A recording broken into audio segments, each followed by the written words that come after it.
Do you have a place in your house that you feel most at home?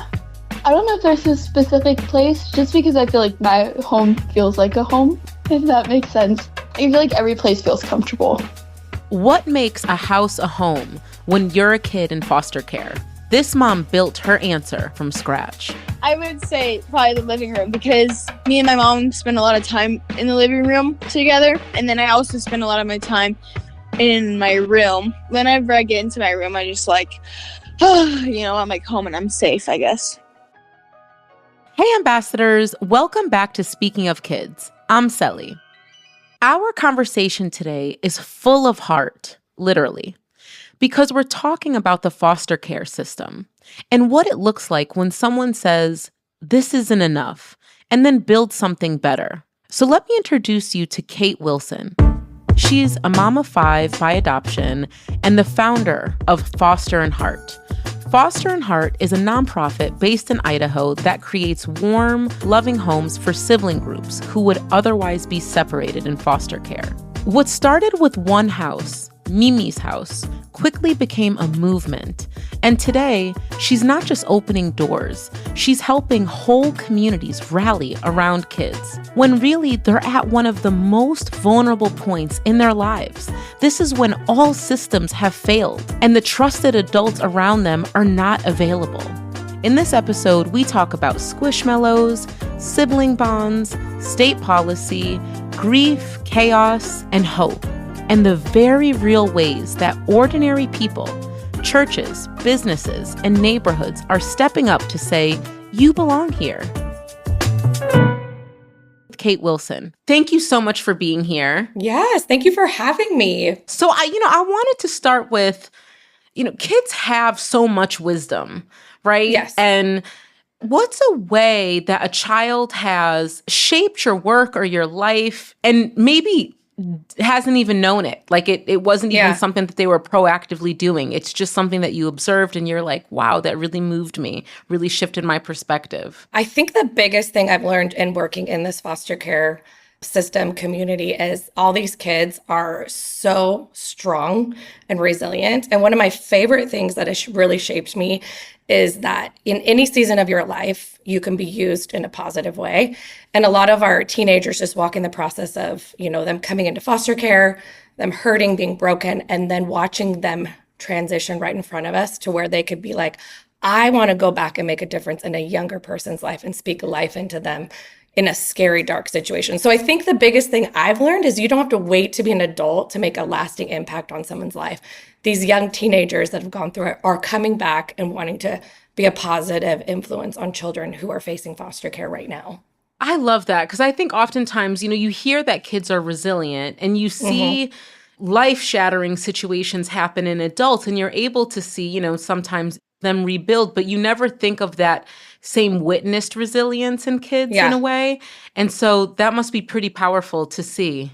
It's incredibly powerful to see. I had a young girl tell a friend of mine who adopted him that she had looked back at herself 2 years ago. I was like, I don't even recognize myself because I was broken. I was hurting. I was reacting in a negative way because my world was in chaos.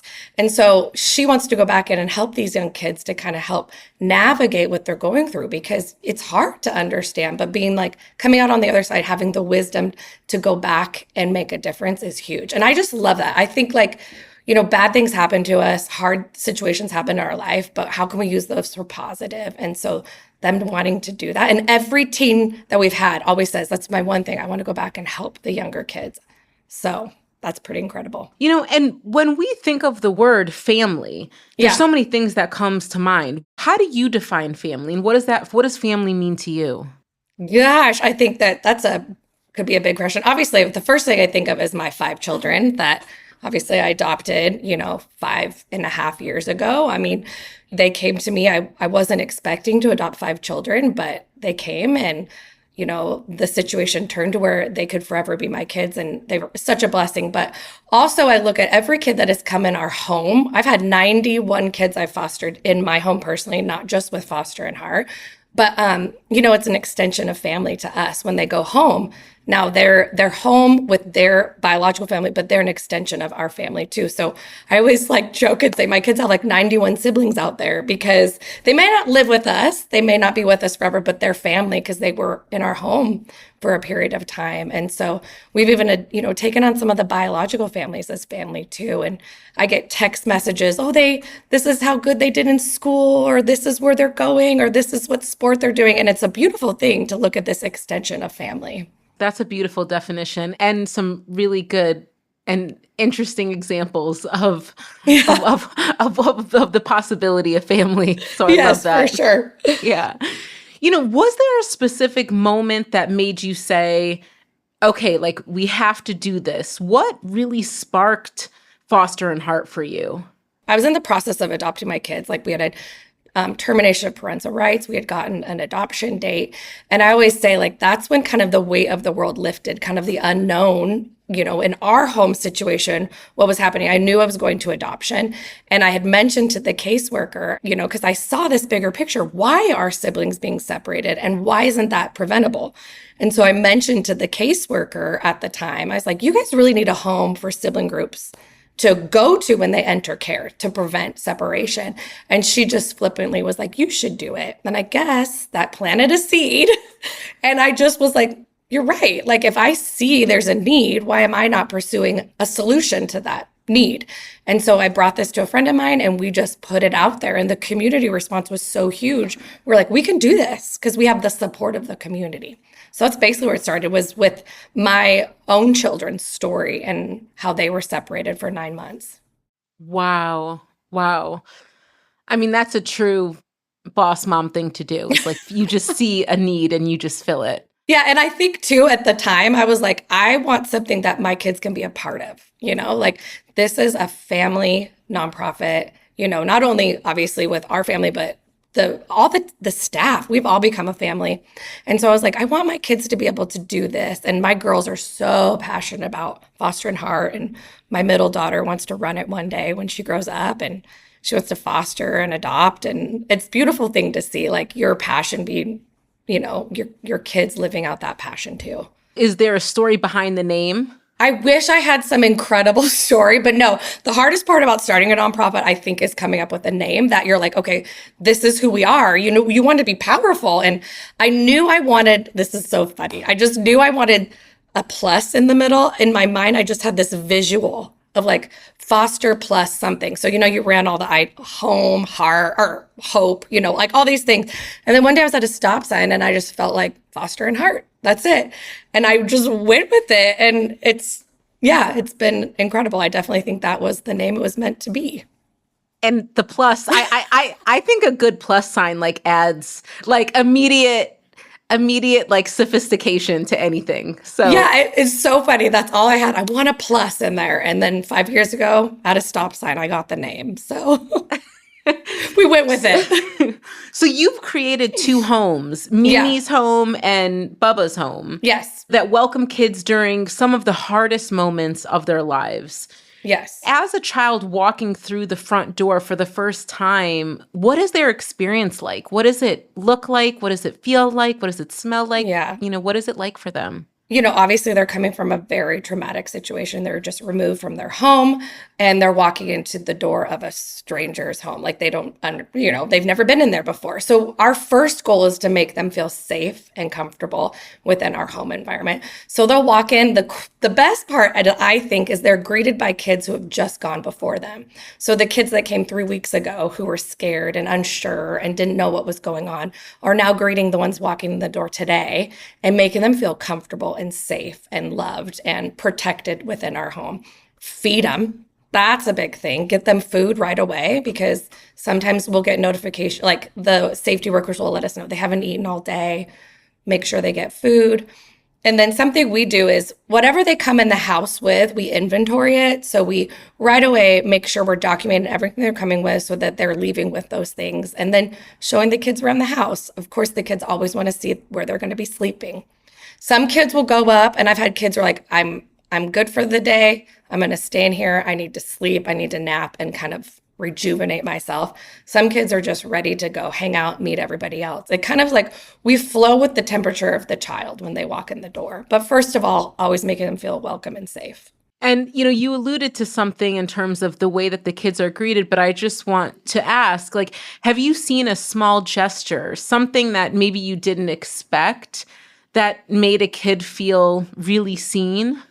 I have, particularly with, this is really funny, with like squishmallows. Do you know what squishmallows are? I do. I have 3 small kids. Yes. Okay. So we do put little baskets on their bed and, like water bottles, or it's usually like that gift basket on their bed that makes them feel seen, a journal. Yeah. But really, one of the big things is when a kid gets to get that squishmallow in their hand, they're like, oh my God, they just instantly feel safe and comforted. And usually I was here, I've always wanted one of these. So that's a small thing that I've noticed is, and we get all those donations from the community. So it's the community helping us meet those small gestures for each child that walks in our door.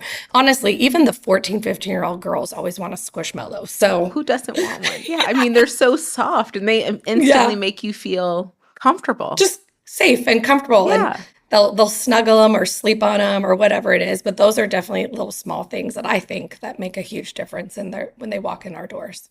So I want to shift gears a little bit. Okay. You've got new legislation in Idaho that is poised to really, make a meaningful impact in terms of foster work in the state. Yeah. What are you really happy about with this law? And are there any concerns or things that you don't feel like quite meet the mark? Obviously, I think the best case scenario is to try to keep a kid in their home if it's possible, if the kid can be safe. And so when I first heard that, I was honestly very concerned because I was like, wait, I don't want the goal to be just to keep kids home. Are we making sure this is a safe environment? And yes, they are making sure. I did talk to people. I did my research just to make sure that kids are being safe. And it's if they're in imminent danger, they're still going to bring the kids into care to make sure that the child is safe. But they're talking about situations where they can hopefully create a solution within the home environment. Because obviously, kids coming into care is traumatic in its own. So if we can prevent that, that should be the goal. But also on the flip side, if kids are in imminent danger, we are bringing them into care to ensure that they're safe right out the gate. The thing that always surprised me the most when, we work on all issues impacting kids, ranging from early childhood health, nutrition, maternal health, child welfare is a significant part of our portfolio. And I know when I learned that the bulk of kids entering the child welfare system are often babies, ages, 0 to 3, babies and toddlers at their most vulnerable stage in development. And many of these families are dealing with so many complex structures and systems. It's really the last case resort, right, for a child to be removed from their home. Oftentimes there's poverty, there's addiction, there's other elements of housing instability. I mean, this is not an easy decision and one that you would think, all of the Band-Aids in my mind did not work. All of the supports failed in some way, shape, or form.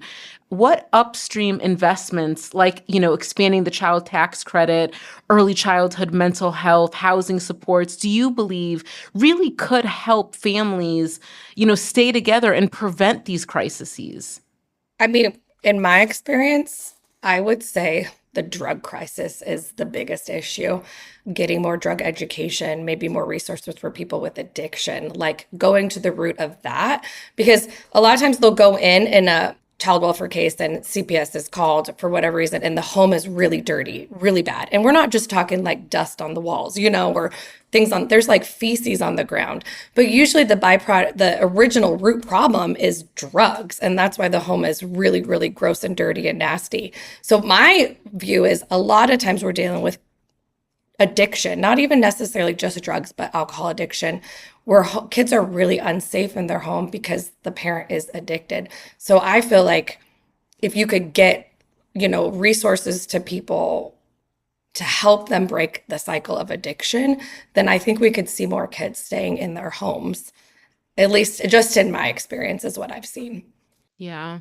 Yeah. And hopefully going to that root cause will help them keep their home clean, help them. But addiction is an animal and it's a monster in itself. And, when your focus is on that, your focus is not on your kids. And I do know that when children are removed, there is a choice to be made. Either this is your rock bottom and you're going to build up from there and work to get your child back, or you could just wallow in the addiction or whatever it is. So I love supporting families who, there's a negative viewpoint of the bio families, right? Like, how could you get your kids removed? Sometimes that's their rock bottom and they're building up from there. And so we get to help support them, see them overcome these obstacles and these challenges in their life that if they had hit rock bottom, they might not have sought help or, been able to overcome. So that's my experience with families. Yeah, and I love that perspective. And we know this, that a lot, like while government and policy does have a huge impact on all of our lives, government's not going to solve everything, right? And so, how have, in your experience, and you've alluded to this throughout our conversation so far, but how have local businesses and families that you've partnered with, really stepped up and surprised you? We have the best community. And our view is like, not everyone can foster. And that's a reality. People might not be in that season, but everybody can be a part to make a lasting impact on a child's life. And so we have people, businesses, churches, like people volunteering their time, people giving their resources. We run something called the Essentials Project. So we found that most kids are coming in the doors with just the clothes on their back. So we deliver duffel bags full of everything a child would need to get through that first week. Well, we don't necessarily go out on purchase. People donate to that. And so we have fundraising events for those. We have a big, huge event at Walmart every year where we sit outside and people go in and shop and bring out clothes. I really am blown away by the community support. And I don't look down on someone because they can't foster. I just am like, hey, you can't foster. You're not in that season, but what can you do? And people want to be involved. People don't know how to get involved. And then once they find out, they're like, okay, I don't have the time to foster, but I have $5,000 I can give you to fund. And it's really true. We've just seen incredible support from our amazing community. Like I said, from churches to real estate companies coming around us to support kids in care. And, to that point, I know that you host a lot of local events. Yeah, we do. Can you tell us a little bit about some of the events? So we do what we call once a month foster parent day outs. So any foster parent in the Treasure Valley can drop their kids off, but not just their foster kids, their bio kids and kids that are adopted. And we put on this big, huge party and we give them a couple hours to go. Maybe it's a date with your husband. Maybe you really need to go to Costco and you got 7 kids in your home. You're like, whatever it is, you could do whatever you want and you can take 4 hours to go do whatever. But what the cool thing is not only do the foster parents get a break, the kids get community. So we see kids running up and hugging each other. And I think it's also an opportunity to just feel like they're not alone. There's somebody else out there that gets it, even if their story's a little different. So we love the community aspect. We also love giving them a break. And then twice a year, actually this year we're adding a third big party. We do big parties, family parties. So we call it the Foster Family Fun Day. And it's just a blast. It's so fun. All the families come, we hang out, but you got dads meeting dads, you got moms meeting moms, kids hanging out together. So then we do a huge Christmas party. And this year we're adding the last splash of summer. So we're renting slip and slides and just letting everybody come and have fun and get to know each other. I think community is huge in this world. You need to know someone else out there understands. I couldn't agree more. I think, especially in just like the state of the world and where we are leaning into community, and especially the hat that you wear where you're literally building community, it takes someone to build that community, Yeah. If Foster and Hart wasn't around, these would be a lot of people that wouldn't necessarily have found themselves together, kind of joined together by this mission, or even aware of the crisis that's going on in the state, right? And the gaps that you're trying to fill. For sure. And we had a coffee date the other day at a local, it's called The Village. It's like a shopping center. And everyone was wearing a Foster Heart t-shirt. And this woman's like, what are you guys? We're like, oh, we're a foster mom's group. She was like, I've always thought about doing that. So she got the business card of, one of our girls that runs recruitment of foster parents. And so anyways, it definitely is like being out there community, you could draw people. I've thought about it, but I didn't know where to start. So, Hey, we're going to be your starting point and we're going to get you all the way through. And then once you're fostering, we got you. You already got community. We're right here. So it's definitely been cool to see, how we have the residential homes, and then we're also recruiting foster parents. So across the board, we're trying to make a difference in the foster care world. Let's take a quick break. And this might be a good opportunity for you to share this episode with someone. Maybe somebody that you know that's been on the fence or considering fostering. When we come back, Kate shares what it really looks like to live this calling day in and day out, and how you stay grounded when the work never stops. I'm here with Kate Wilson, founder of Foster and Heart. We've been hearing how she's building homes and a network of foster parents across Idaho. Let's shift from the big picture to what that actually looks like, moment to moment, and what happens when her phone rings at 2 a.m. So I know you must be so busy day to day. Yes. What is the most chaotic, beautiful, ordinary thing that might happen on any given day in your world?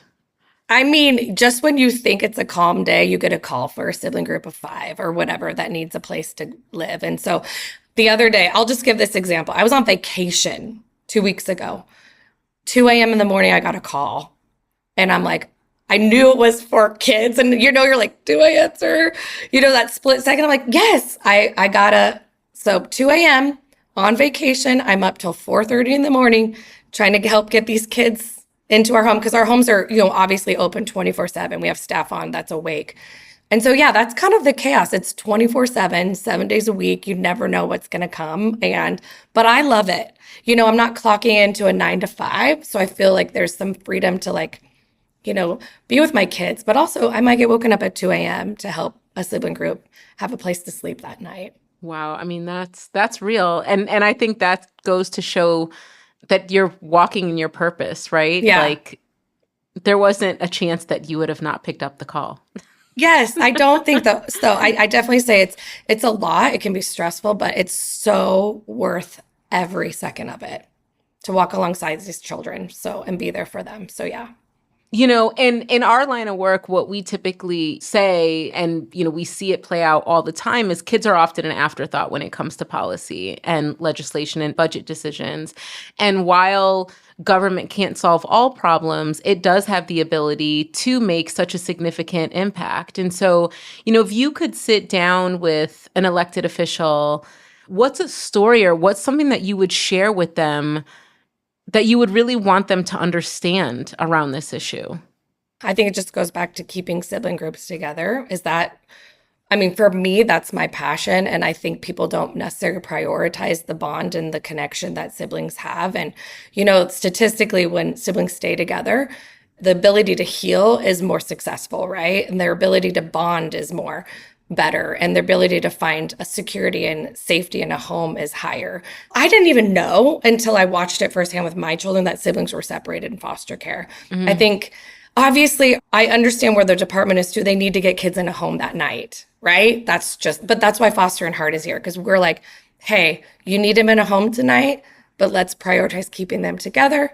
And so I think just from the top up, I would love for, people to understand that it's not just about getting a home, it's about keeping them together, keeping that bond, keeping them feel safe and secure, and helping them walk that healing process, that journey to become healed from whatever happened before in their home to getting them home also. But whether they end up going home or they getting adopted, just that prioritizing keeping them together. And I think you brought up a good point, is sometimes I don't think people even realize that siblings are separated.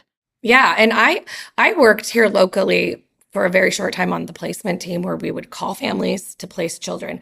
And everyone wants that baby, 1 and under. Okay, yes, we need people to take on babies. Absolutely. But I would have people say no to the 2-year-old. And I'm like, I'll take the 1-year-old, but not the 2-year-old. I'm like, okay, you've missed the purpose here.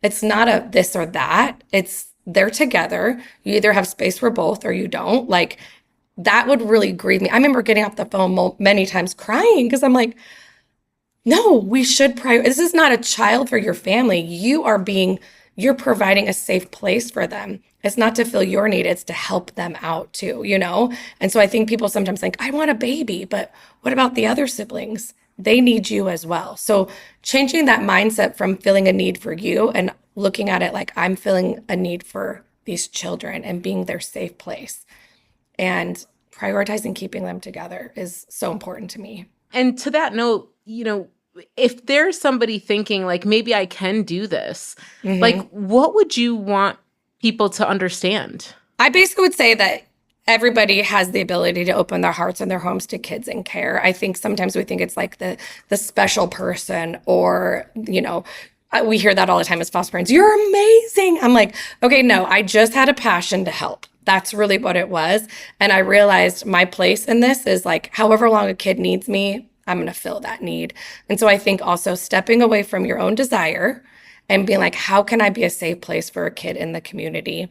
And you can do it. Everybody can do it. You got to dip your toe in there. You know, maybe it's taking that first step, but there's a quote that's like, once you see their faces, once you know their names, once you hear their stories, you can't turn away. And so it's like the reality of, okay, when you see a number on paper, like 400,000 kids across the United States that are in foster care, but bring that a little closer. There's a little child right down the street, or 2 or 3, that right now need you. And so when you can realize like they need me, I think you can step up to the plate. I love that. I think because of your perspective and because you're kind of walking in your purpose and your calling, it makes it a little easier for you to digest the hard moments, but sometimes I know that they are there. And so we ask all of our guests, like, is there a song or is there an album that you turn to kind of reset yourself and be like, okay, I can go back at it again? Well, I'm Christian. I love worship. Worship is what fuels me and really gives me that perspective. I would say right now is just Forrest Frank, his Lord, I need you now. That's like, my daughter loves that. All my kids, even at the home, my kids, your daughter. I mean, it just really puts you like, okay, God, I need you now more than ever. Put my heart back together. When you're broken, I'll just share this really quick. We had about 3 weeks ago, we had a sibling group that was with us a very long time. We find out they're moving out. It breaks your heart. You're saying bye to these kids who become family.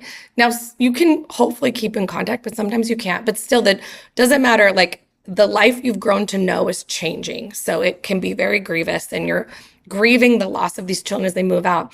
They move out at 8 p.m. And at 8:05, we have a new sibling group move in of 3.